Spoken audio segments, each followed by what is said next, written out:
Happy New Year, friends, and welcome to this first midweek meditation of 2021.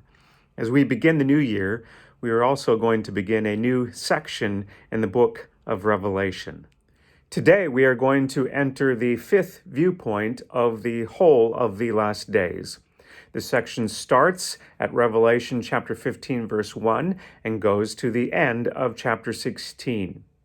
And we clearly have another 7 items in this viewpoint, namely 7 bowls of God's wrath.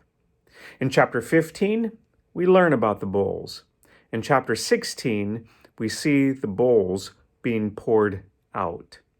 Today, I'm going to highlight some important observations about the bowls from chapter 15. The first 4 verses say, "Then I saw another sign in heaven, great and amazing, 7 angels with 7 plagues, which are the last, for with them the wrath of God is finished. And I saw what appeared to be a sea of glass mingled with fire, and also those who had conquered the beast and its image and the number of its name, standing beside the sea of glass, with harps of God in their hands. And they sing the song of Moses, the servant of God, and the song of the Lamb, saying, 'Great and amazing are your deeds, O Lord God the Almighty. Just and true are your ways, O King of the nations. Who will not fear, O Lord, and glorify your name? For you alone are holy. All nations will come and worship you, for your righteous acts have been revealed.'" One observation about this vision of the bowls is that it's similar to the Exodus from Egypt. I say that for 3 reasons. First of all, notice that the bowls contain plagues. The word plagues easily brings to mind the Exodus from Egypt because God sent plagues on Egypt. Second, notice that God's people stand victoriously by a sea.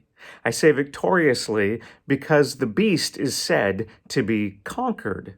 That brings to mind the Exodus from Egypt, because after the Exodus, the Israelites stood victoriously by the Red Sea, after the water of the sea came crashing down on Pharaoh and his army. And third, in this vision, we see God's people sing a song of victory called the Song of Moses and of the Lamb. That clearly brings to mind the Exodus event, not only because Moses is mentioned, but because God's people did sing a song of victory at the Red Sea after the waters came crashing down on Pharaoh and his army. Now, by showing us this similarity, we are being given a comforting, encouraging truth, namely, the bowls that are full of God's wrath will bring victory to God's people. Therefore, just like the Israelites did not have to be concerned about the plagues that were falling on Egypt, we, Christians, do not have to be concerned about these bowls full of God's wrath. Now, that doesn't mean the bowls will not affect our living in this world. The Israelites were affected by the plagues in Egypt, and we too will be affected as these bowls come upon the earth. But ultimately, the bowls are for the victory of God's people, just like the plagues were for the victory of God's people. If you meditate on that truth, you will find it to be very comforting. Now, a second observation I call your attention to is that these plagues are called the last plagues, and we are told that with them, God's wrath is finished. That statement refers to the fact that we've already seen plagues in the book of Revelation, and it means we are to interpret this 5th vision in light of the earlier visions in which plagues are mentioned. When you do that, a truth that becomes obvious is this: God's wrath being poured out is going to increase the closer we get to the second coming of Christ. I'm going to show you some details that clearly reveal this. The passage I'm showing you on the screen is from the opening of the seven seals. In these verses, we see the opening of the fourth seal. The verses say, "When he opened the fourth seal, I heard the voice of the fourth living creature say, 'Come.' And I looked, and behold, a pale horse, and its rider's name was Death, and Hades followed him. And they were given authority over a fourth of the earth, to kill with sword, and with famine, and with pestilence, and by the wild beasts of the earth." Notice that a fourth of the earth is affected by the famine and pestilence, the plagues. With that detail in mind, 1/4 of the earth, I now want to take you to the vision of the seven trumpets. I'll read to you just one example from the trumpets. Revelation chapter 8, starting with verse 8, says, "The second angel blew his trumpet, and something like a great mountain burning with fire was thrown into the sea, and a third of the sea became blood. A third of the living creatures in the sea died, and a third of the ships were destroyed." Notice the detail that a third of the sea is affected. When you keep reading about the trumpets, you see that a third of the earth is affected as well.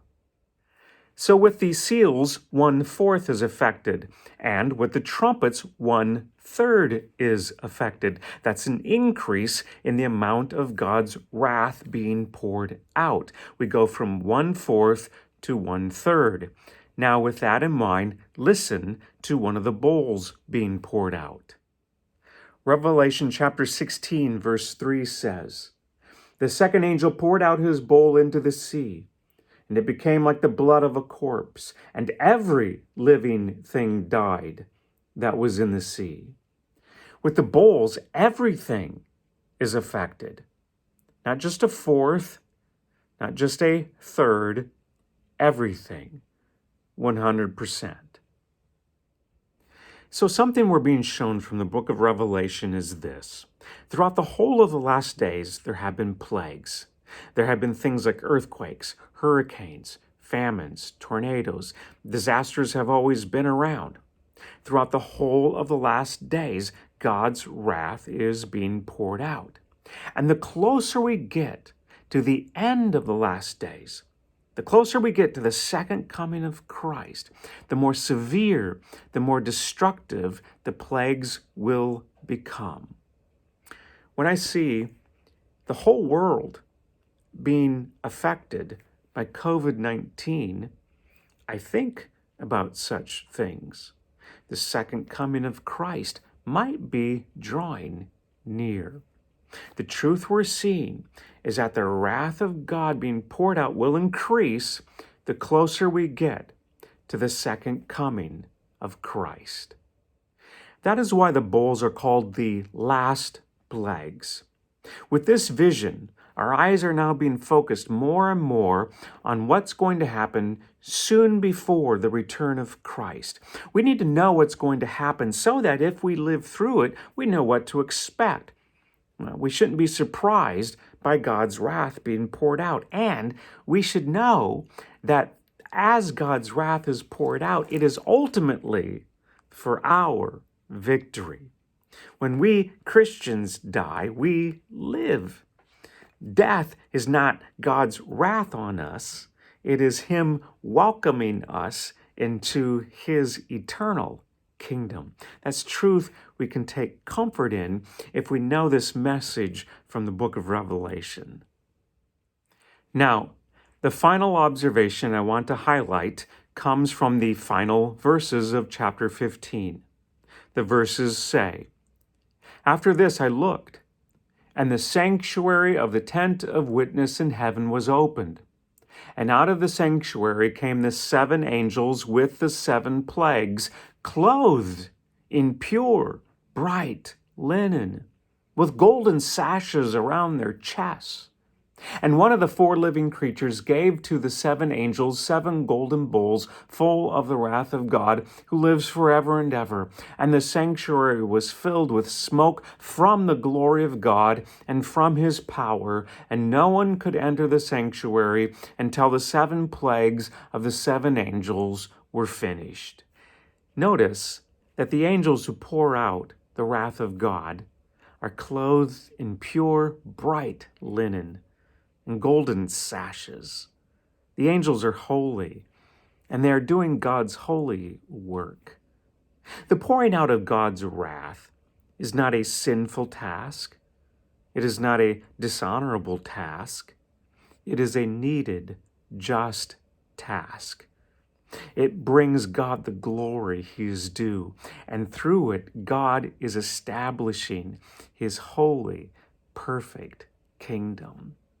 Just like the Israelites were set free from the evil of Egypt through God pouring out plagues, so we Christians will be set free from evil through the pouring out of God's just wrath.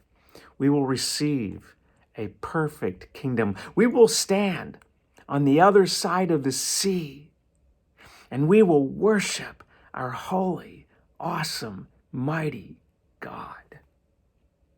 We Christians have a lot to look forward to. This book tells us what we can look forward to as we go through these last days. So take this to heart. Meditate on this wonderful truth. Let it spur you on. Thank you for joining me. Have a great week.